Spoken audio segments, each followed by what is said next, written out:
So, faith and belief. Heavy topic. Firstly, I need to apologize. I'm in the woods, but someone some like decades ago came with the great idea to build at the edge of the woods a racing track. So, even though I'm quite far away in the woods, there still might be some noises coming through. My equipment isn't professional, so apologies for that. I hope everything works out. Okay, so faith and belief, and this is interesting from the language perspective because there are in English there is a difference between belief and faith, and there are languages that really have only one word for both, like say German Glaube und Gläubig, or like belief and believer.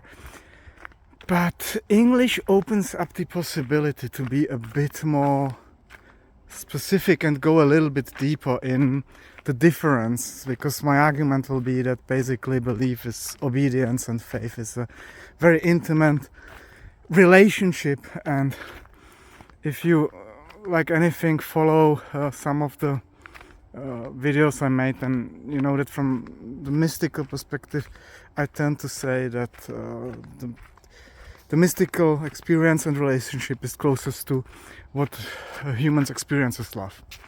So I'll keep the faith question related to love a little bit later, because the belief is a very strong one to talk about.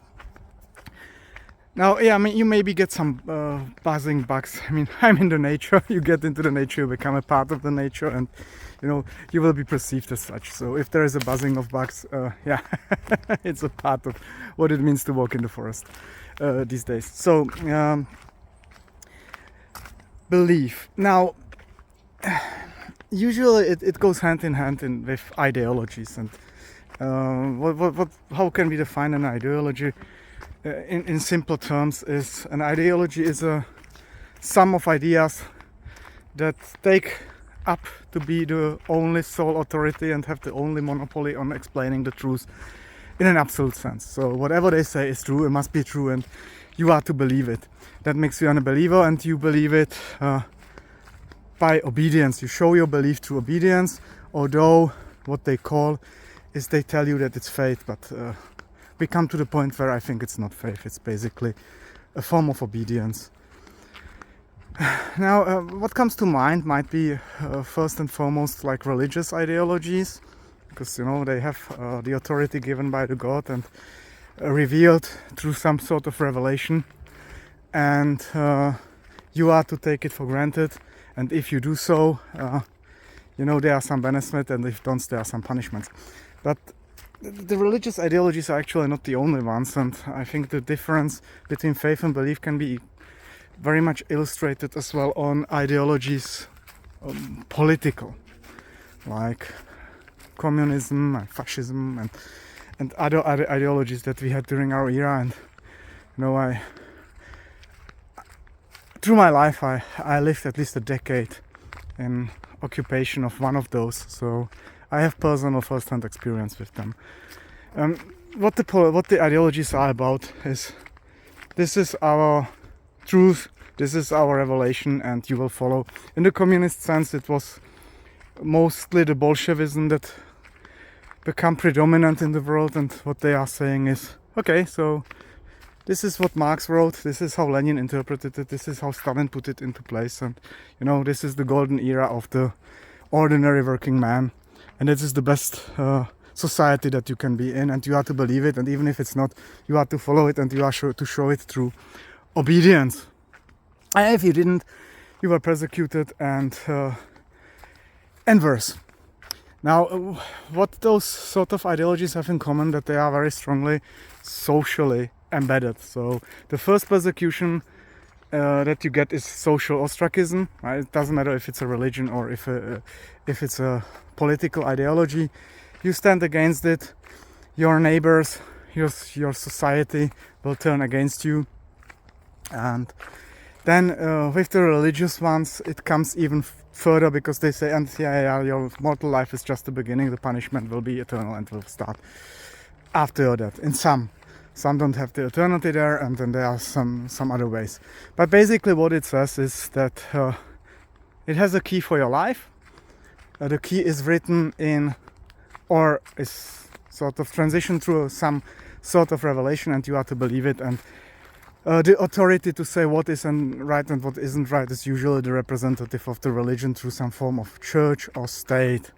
It gets incredibly crazy in North Korea, because if you would be born in North Korea, you know, you would be completely isolated from the world. You wouldn't even know how that you wouldn't even know the world is round and that there are states. You would be born into a state where they would tell you that the first king, Kim Il-sung, is a celestial being that came down from a holy mountain, and then he is the one to govern the selected, the nation of North Koreans, that they are the best in the world, and their form of demons are the Americans, that are demonic creatures, and you know, the best nations in the world is North Korea. And that is something that you would be indoctrinated from your childhood, and you would have no other way to know better, because there is no way to get any further information in. So that's how you learn it. It's a merger of a political system with a religion.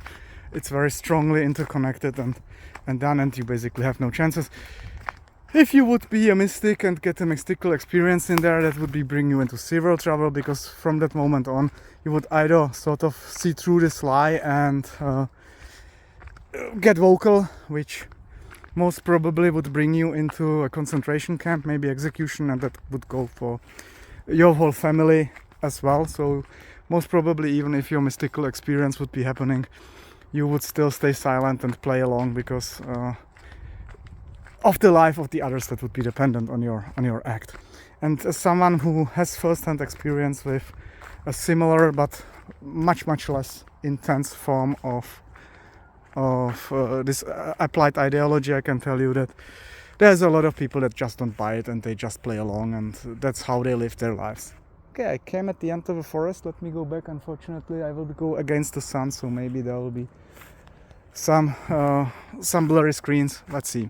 So it's that's how these political ideologies work, but you know, it's ideology in a sense, and it's still about making you obedient. Now you would say North Korea is an extreme example.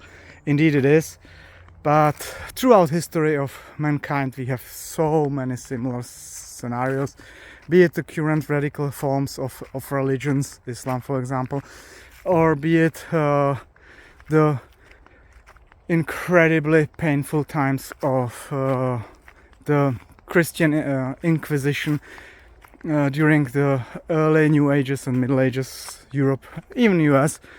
And this is not just predominantly the Inquisition of the Catholic Church. The Protestant churches have burnt at stakes as well, through horrible accusations and creating incredible suffering by basically stating that they have the authority delegated to God, by God, to do so. And they can, because ideology has the monopoly of the truth, so they are always true. So that's an ideology, right? They will come, they will say, we have this and this revelation. The Marxist will go with Marx, although I would say that's a huge and deep misunderstanding, but you know, they never cared. And certain religion or sects will go with their own leaders and books and speeches or traditions, as they say. Now, this is belief. So belief is a choice you make to put your belief, to become a believer into something you cannot really prove, and that's sort of the point that they are making, right? If it would be provable, it's not belief anymore. So if you are on the right path, you don't question it, which it's always surprising to me why people that want to be really strongly spiritually connected with something, be it whatever religion, don't want to go to the absolute roots and don't want to look into what created it, how it became, and nowadays we have all this wonderful research done by so many scholars on universities on different topics, different religions, how it became, what archaeological evidence we have, how it developed, right? So to give one of the examples is, let's say, the New Gospels, New Testament.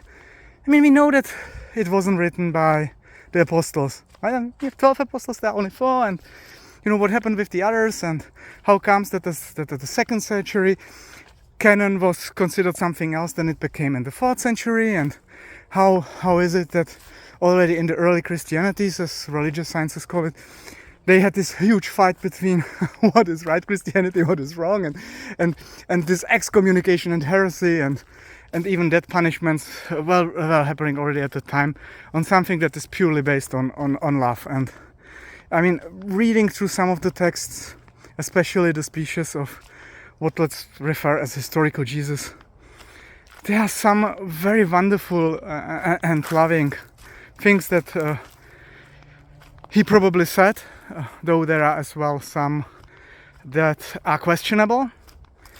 But that's how religion works, authority and obedience. So let's go to faith, because I think faith is misunderstood and is something very much different.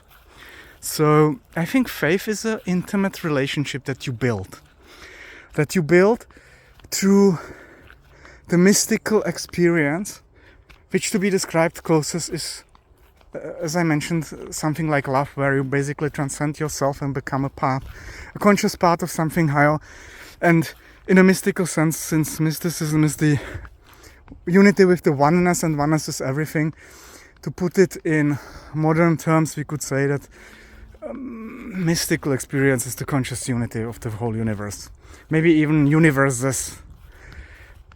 So it's an intimate relation. It's not built on obedience, and it's very personal, and it doesn't need any revelation, it doesn't need any books, and it certainly is not going to explain and force explanation on what truth is and how it should be notioned, how it should be perceived, and how people should behave. Mystics experiencing this unity of being usually come back as well with the understanding that hurting anybody is hurting the oneness, hurting themselves. So there is no space for ideology.